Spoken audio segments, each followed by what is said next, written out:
Hello and welcome to the Medical Sales Podcast, and I am your host, Samuel. In this podcast, I interview top medical sales reps and leading medical sales executives across the entire country.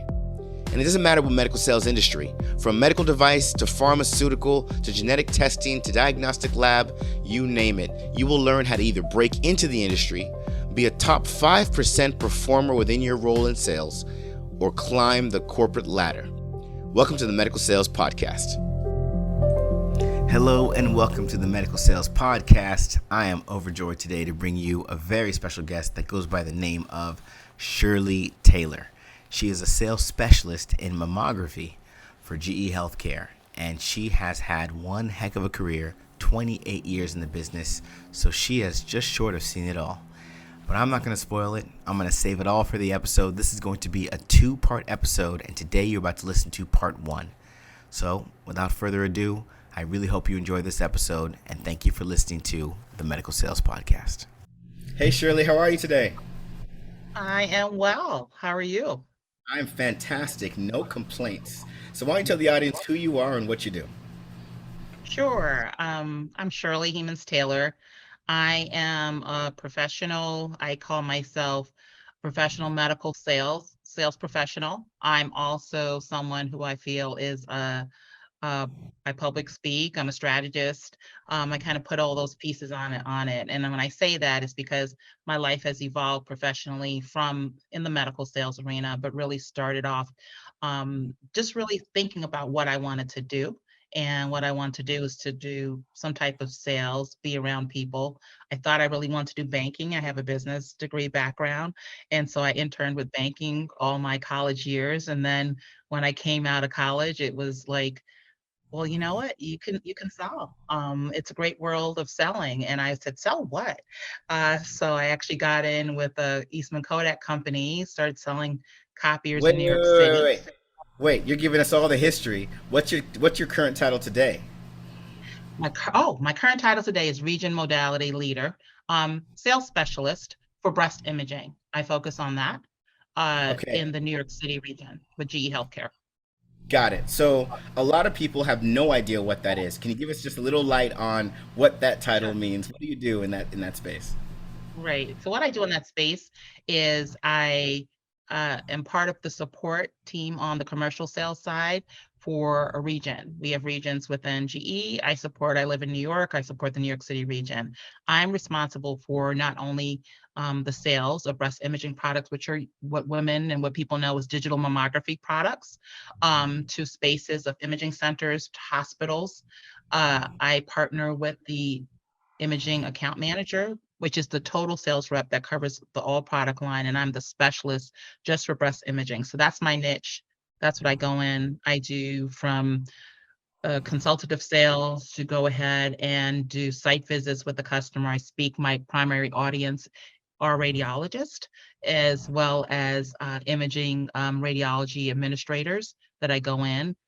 Usually go into the breast clinics, things of that nature. That's what I do, and that's what I support. Come up with proposals, strategies for what they're looking for, whether it's to start a new center, an Mhm. outfit for that, or whether it's to replace existing older equipment to get up to spec to FDA specs. Or is it something that's like a joint venture that they're looking to now partner and kind of see how they can get breast imaging into a demographic that they might not have it before? And I So, present them with options. okay, let's lay that out because a lot of our listeners, they're people that want to get into the industry, and Yeah. even professionals that are in the industry, they're not familiar with this space. So you said that you're not the only sales rep for an account. You're part of a team, it sounds like. Yes, yes, I'm part of a team. So what that means is that you have, especially, you might have bigger accounts, right? And in that account, hospitals have different types of medical devices, right? So I'm on what you consider the diagnostic imaging space, Sure. but within our company, you have spaces such as um, by the bedside space, which is the monitoring space, things that are right around your bed if you're going to hospital. So you have that niche too. It could be the oncology department, where people who have been diagnosed with cancer and now they have to go ahead and go through a treatment plan. So at the top of that, there's an account executive that covers that relationship among all those product lines with C-level people. Got Okay. it. And then what trickles down is to, at least in my space, there'll be a patient monitoring manager and an imaging account manager. Because I'm on the diagnostic imaging space, I support the imaging account manager. There are people like me that do CAT scan sales, CT sales specialist, MR sales specialist, um, X-ray sales specialist, and I'm what you call a mammography sales specialist. We call it region modality leader because I'm responsible for the region. All the business that goes down within the New York City region, which is comprised of New York City, the boroughs, and actually going down to the Jersey Shore is my Got it. responsibility. Yeah. Got it. So okay. So you're the regional modality leader, and you work with all these other ancillary parts within imaging. And it sounds like you're more Mhm. responsible for finding the business opportunity for some of the diagnostic products that GE has. I'm responsible for finding just the mammography opportunities that Okay. GE, so then I can place a fit for it. I work side and side with imaging account managers. So for instance, they're in there Mhm. to the account site administrator might say, we're about to replace this machine, this machine, this machine, or we're opening up a new hospital. What I prep my internal team is to ask the questions for me on breast imaging. So are you going to open up a breast imaging space? Are you going to Okay. have mammography as part of this outfit? Oh yeah, we are. Okay, let me bring in Shirley because now I have qualifying Ah, questions. got it. I have things of the nature of who's the doctor responsible? Are you budgeted? Do you know anything about my product line? Because we do have competition Right. and going and do some education about Okay. it. And Okay. and that's my piece to really hone in and make sure that clinical piece is covered, as Sure. well as strategize internally with my team on how we can, get mammography into this opportunity if it's not already in it. Now, do you seal the deal? I mean, so as soon as you're brought in, does it end with you, or is it passed on to someone else later on in the process? So it doesn't end with me, it's collaborated with me. The imaging account manager would know like the buying process, what they're doing. Once I've done my clinical evaluation, my presentation, image review, proposals, um, depending on the site. So if it's a small imaging center, meaning, sole proprietorship, doctor owned, Yeah. I am in there. I'm talking with them. I'm the one saying, okay, so we got your financing, we got your service, you got the whole what we call total cost of ownership that people who are entrepreneurs want to take a look at, right? Not only the price of the equipment. Right. And then I'm very actively involved. If my product is part of a bigger Mhm. opportunity, meaning not only my product, but other imaging products, then Mhm. collectively, myself and everyone else are trying to get with that imaging account manager saying, okay, how are we looking? What else do you need from me? How are the Got it. proposals? So I'm responsible for the proposal, for configuring the right piece of equipment, having those conversations with the right doctors, key opinion leaders in breast imaging. If they're part of that organization that I'm, proposing to. And I'm also responsible of really branding. I brand myself as the mammography expert in my region. So if there are things coming out, such as um, a breast imaging, I do a walk every year. I do certain things to let people know this. I'm in that space. Come and talk to me. Got Not it. only when you're looking for equipment. Now, are you responsible? So, are you responsible then for the sales of these products, or is it strictly consultative and education based? I have a number, so I'm responsible I for know the you said sales. I have a number. Hey, but don't So don't be fooled. I have a number. yeah, Got yeah, I have a number to reach. I have a goal to you. reach. There are Okay. systems being sold in my region, so absolutely. So when I say I work, I still push to make sure we get over that what we call So finish that, line, right? yeah, definitely, and that's a really interesting position because if you have a number, then I'm assuming if there is pressure to be felt, it's coming on the other account executives. It's coming from you as well because you're saying, "Look, I've done my piece. You need to get in there and Yeah, do your piece." Is that yeah. accurate? That's accurate, and still at the same time, keeping my warm feelers with my clinical people that I've talked to, and if I Right. have a relationship with administrator, to talk about my project on the side, what do we need to do to push this over the hump? Who else do we need to get involved? I feel that's on me, my responsibility, because my product line is a niche, smaller, dollar wise, I would call it product line. I feel like I take more ownership of it, because when an imaging account manager is given a goal, their goal is really high, right? And they might have that encompasses making sure they sell MRI pieces, CAT scan, which are higher cost volume.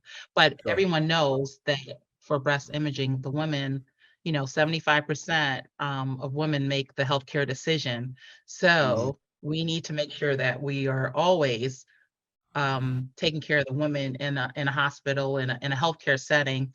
And that's what Mhm. I pose on, saying you need to have people satisfied when they're taking their studies with my piece of equipment, to get them to bring in that, the kids, the husband, the boyfriend, the Right. fiance, whatever the Right. case, into Mhm. that whole health system. So Got every it. health system knows they need to have, women's health kind of tightened up, and the best in there to bring the population in. Wow, that's such a dynamic role. Share with us, what do you love most about this position? You know what? I love a couple things about it. I've stayed in this position and this type of role because it's near and dear to my heart. I've seen family members, die from breast cancer, women of color not getting the right service because they wait too late. Um, and when I say not getting the right service, meaning it wasn't readily available for the times that they could go to it, or there wasn't the latest and greatest in that neighborhood. And I feel that me being in this type of role, if I can just help educate. Sometimes I just talk to people, just say, when have you gotten your mammogram? I could do that as part of what I do and I love. That's what keeps me here. I think also just knowing what's out there and what could help people has always been something that I'm passionate about. And I never wanted to do a sales position in medical sales that I didn't feel that there was a product or something that I was representing, a solution that was gonna make a difference. So That is that kind of kept fantastic. me grounded. That is fantastic. Okay, now I'm gonna have you take us back to. We're gonna go all the way Okay. back to college. All right. We need to know, Ooh. what major were you, and when you were about to graduate, what were you thinking you were about to do? Oh, wow. So my major is business administration with a minor in marketing. I thought I was going to do banking. I literally started after my freshman year, and I'm going to date myself here, but there was a bank in New York called the Bank of New York. It was like the first bank that had ATM machines. And I said, oh, I want to work for this bank, First bank that just had ATM machines. My goodness. ATM machines that have transferred. No one's known. Look it up. But the Bank of New York was one of the first banks that had ATM machines, and they were going digital. Not doing a lot of that paper tap that you would do as a teller. So I started on a circuit, meaning that I learned to do the teller. Behind customer service, taking your money, do deposits, talking about different options, and then learned on the customer service side. The branch management side, learned that. And my, last year of college, I said, I worked there and they were like, okay, Shirley, when you're done, you could definitely apply, you're in for their internship program. That summer was very interesting. A lot of things happened in that branch. And I just saw that the branch manager was working their tail off and not, in my Mm, opinion, making any type of money. Now, sure. I I was, I'm a 90s graduate. I was like, you gotta make some money too. You gotta do what you love. You gotta make some money. So my whole mindset changed and said, I don't really want to do that.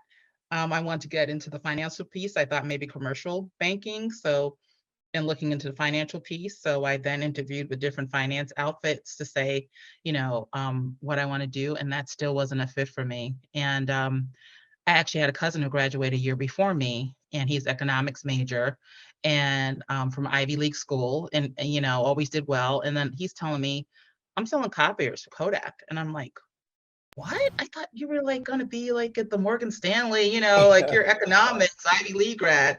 He's like, Right. Shirley, you're going to learn a whole lot about yourself. You're going to learn Hmm. about how to, present to people. You're going to learn how to build relationships. You're going to learn how to, he said, this is something that's going to be valuable. Take a look at sales. And I said, really?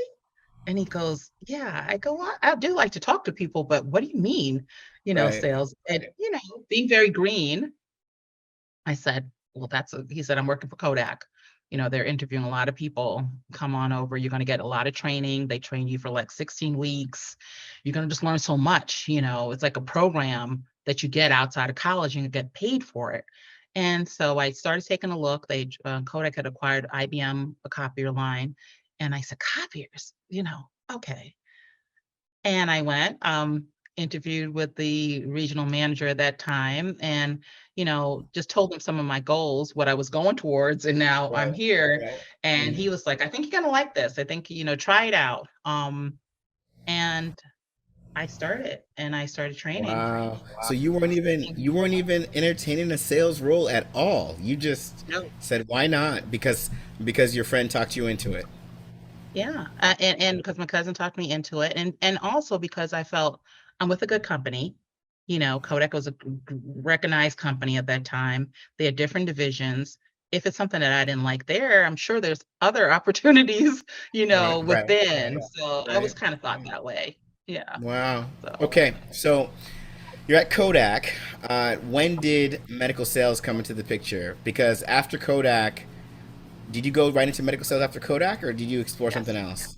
Okay. So Kodak copiers, I did sales for 3 years there. And then the last year I did leasing manager. Like, see, I'm going back to my banking thing. So they had a leasing manager where you would learn all the different divisions of Kodak, meaning, and back then they had like a medical kind of blood analyzer product line. They had the copier line and they had microfilm line. People would finance that, and 60-minute photo booths for entrepreneurs that they would finance that. And I said, let me cover that. Let me learn this finance to see how that works, because I always incorporated finance with my deals when I was selling copiers. So the Sure. finance Yeah. division's like, we think you'd be good here. And I figured that was a good fit for me. I learned all about financing, how to incorporate that in. And now I'm looking at different areas within, Kodak. So what happened was, did that, but I really didn't like it. I didn't like it. I wasn't an individual contributor. I had to, yes, the reps could use me Hmm. within in-house finance, but they could also use other vendors such as Citicorp, et cetera. And it Right. just it just wasn't something that I liked. I really thought long and hard Okay. after 4 years saying, so now as hopefully you got, I like the sales game. I like it. I like what I'm doing. I Right. like the entrepreneurship. I like that I'm not in the office. I just like the things that Right. come with sales if you can manage your Right. own time, right? And I said, healthcare. Healthcare came to me saying, but what type? I really didn't know. Medical, farm, I didn't know what type. And there was a Wall Street Journal paper that came out, that CEO, Jack Welch, put out, "You're the salesperson. We're looking for people who have a couple years experience for this new program we're doing in medical sales. First time they're going to try it out." I just took a stab at it, sent in my resume. That's that's the powers Blackballed. that be right there. That's the powers Yeah. that be right there. It's about 5,000 people that applied. They broke it down to Wow. 3,000. They broke it down to 30 of us got picked, and I was one of them. And Unbelievable. it was a great ride because I got trained. I got to learn about imaging. I got to learn about diagnostic. Now I had my sales piece, confident in what I was doing before, but learning something totally different. Now you're Right. talking about Right. FDA, compliant equipment in the hospital space. My mom, background, my parents were both in healthcare. My mom was a nurse. My dad um, was in the healthcare space in the hospital on the security side. So I knew the hospital life, but I didn't know the vendor life of going to a hospital. So that's what got Wow. me into healthcare, into sales, and Okay. I've stayed And there ever since. okay, so then, one thing I always like to understand is, well, let's let everybody know, how long have you been in medical sales? I have been in medical sales since, gosh, almost about 28 years. 20, how many years? 28 years since 28 '94, years. So right? you If I'm you've doing it right. literally seen it all. Wow. So then you were even there in the heyday, the Heydays, the medical fraud days, Medicare medical fraud days, because Medicare fraud no, days. the kickback Yeah. days of things that you could include that no one thought anything about it on a proposal versus, what was not compliant. Yeah, right. you know? What the Sunshine Act did away with. So again, Yes. shed some light because there are people listening to this that have no idea what I'm talking about. Can you just take Okay, us back and give us, one story or two of what was sure. it like in the early days of working for a company like GE? So, not my story, but people know this story. So I'm not saying anything that people don't know. There was a time when come to you and say, Hey, I want to get this MR outfitted." Now, for or any product, any imaging product outfitted for my department, right? My imaging department. Brand new department, or even if it's replacement, you got to go in there, you got to gut it out. Project management is involved. You got to fit the equipment in, right? You have to do drawings. Architect does the drawings, and then you add pieces. When you go for services, sometimes you see a TV in that room. Yeah. You see certain things, right? It's not only the equipment, because you want the patient care. Want to feel comfortable. And come to find out, so TVs were added to that proposal, because they had appliances back then, right? So you could have TV, you could have different things.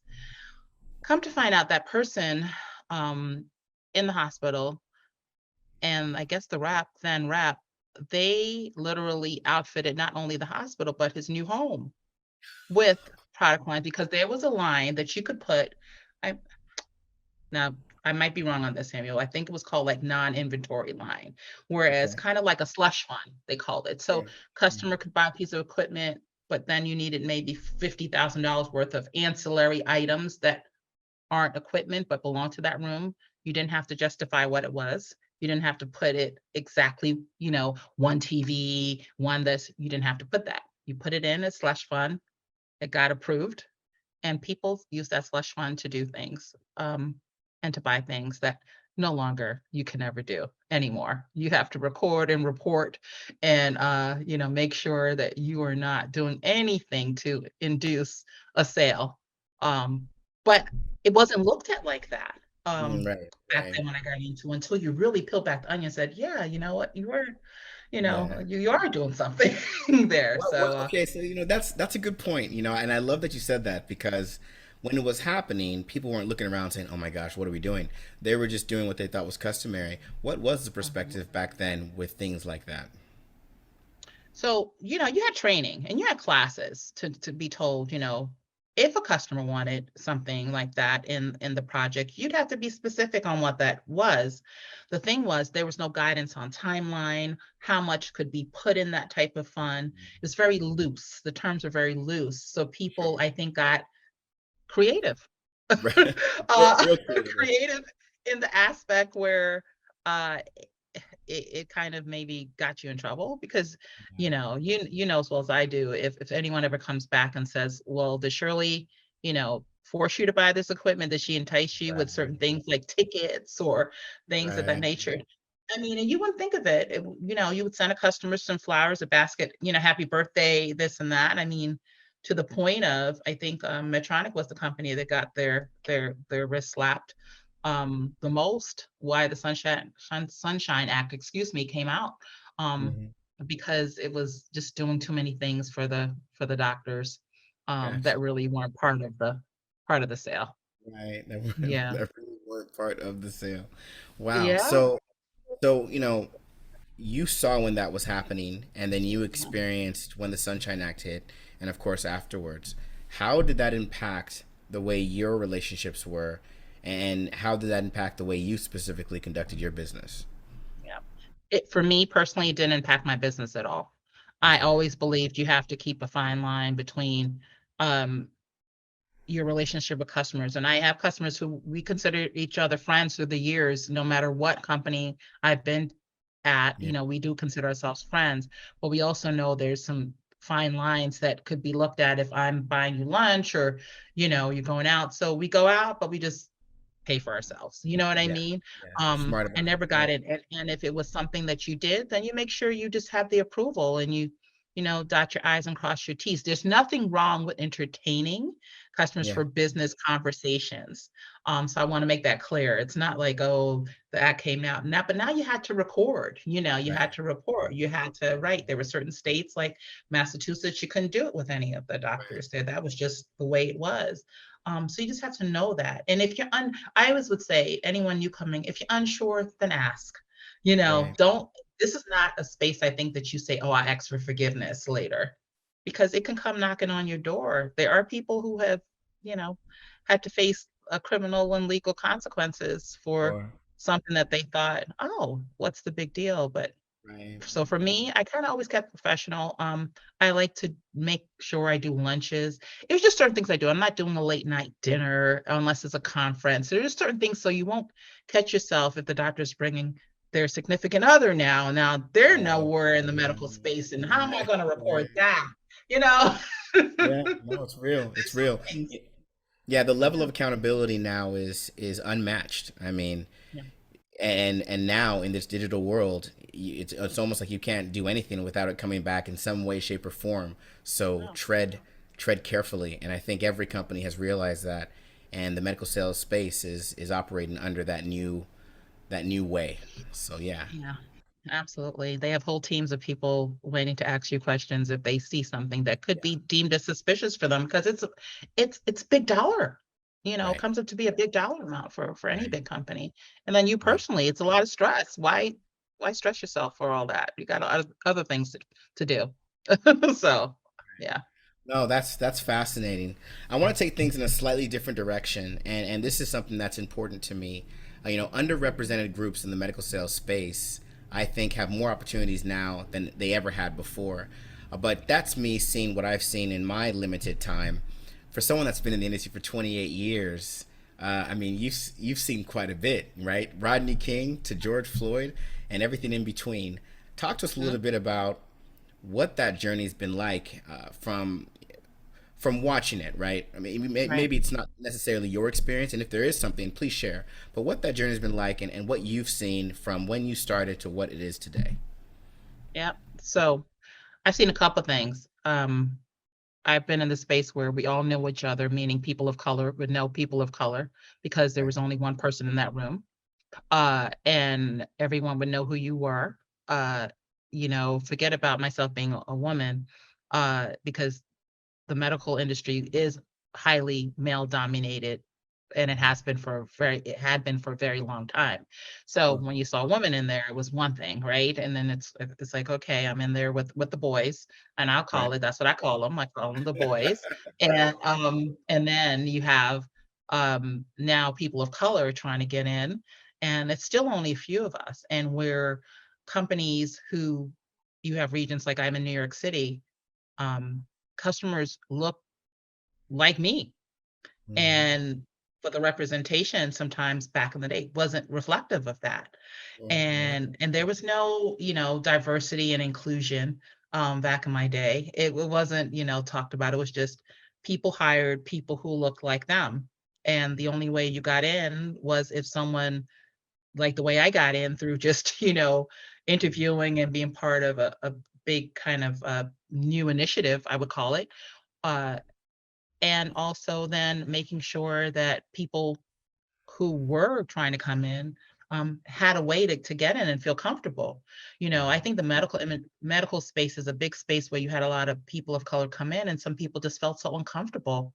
They didn't feel like they belonged. They knew their stuff, and so they decided to leave. Do something different. Go to a smaller company, go to who they know. So then companies decided, like my company, to do, affinity groups, have groups within my company who people who look like each other can form a group and form kind of like, not a caucus, but kind of have an area where they can talk about, hey, I'm on this side with the company, I'm on this side with the company. What do you do? What do you do? So you can network together with each other, right? Learn about okay, opportunities.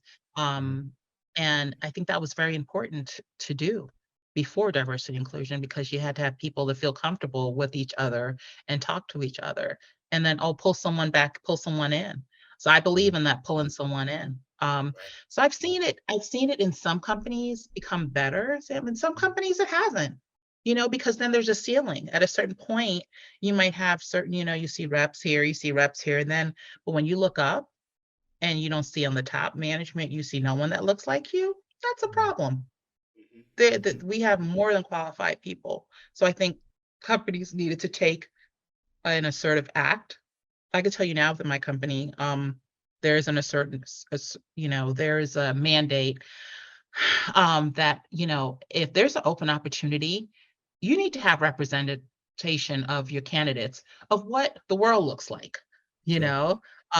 And that's important. So it comes from the HR, it comes from you feeding different candidates to people, and then a manager taking a look and saying, I need to look at outside candidates. Right. I Right. need to pull people in, maybe from un areas of schools that I Mhm. hadn't looked at before, places that I hadn't even think, conferences, something like your group, like where you're pulling in people, new people. Just take a look at those other outfits that can help you get to how, the world looks. Because Sure. people have taken surveys, and customers want people that look like them to Right. sell No, to I them. mean that's the reality, and I think you highlighted a great point that this country is it's a diverse country. I Yeah, mean, we keep saying underrepresented groups, but pretty soon it's going to be the majority groups because that's what makes up yeah, this country. yeah, Um, yeah. so tell us a little bit. I'm curious. First off, do you believe that diversity, equity, and inclusion is now a thing? And that was part one with Shirley Taylor, right when it was just getting good, right? Fantastic episode. Shirley was a wonderful guest to have. You're going to hear so much more in part two, so I don't want to spoil anything. Just make sure you tune in next week for part two because we just go deeper into everything that she's seen in her illustrious career, 28 years in the medical sales space, and she has that nuanced space that she works in now with being a sales specialist in mammography. And she's seen so much, as we said, from the Sunshine Act to from Rodney King to George Floyd and everything in between. It's something that you're going to want to hear and you're going to want to learn more about. So make sure you tune in next week for part two. Now, some of you might be listening to this and you might have heard what Shirley does and thought to yourself, wow, sales specialist in mammography, dealing with breast imaging.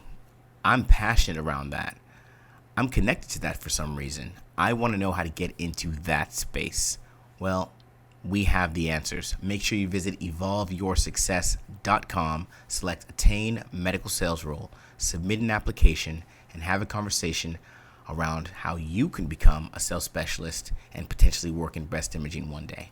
And of course, if you're working in your territory, you're trying to make things happen, and maybe things aren't clicking the way you want them to, maybe you're not seeing the numbers go as fast as you want them to, maybe that position continues to elude you, then go to evolveyoursuccess.com, select Improve Sales Performance, and look into our sales training program, submit an application, and let's have a conversation to get you to where you want to be. As always, we do our best to bring you innovative guests that give you true insight into medical sales and everything that falls under that umbrella. So make sure you tune in next week for part two with Shirley Taylor. I hope you enjoyed today's episode. And remember, I have a couple programs that show you exactly how to break into the medical sales industry, become a top performing medical sales professional, and also how to masterfully navigate your career to executive level leadership. Check out these programs and learn more at evolveyoursuccess.com. Stay tuned for more awesome content with amazing interviews.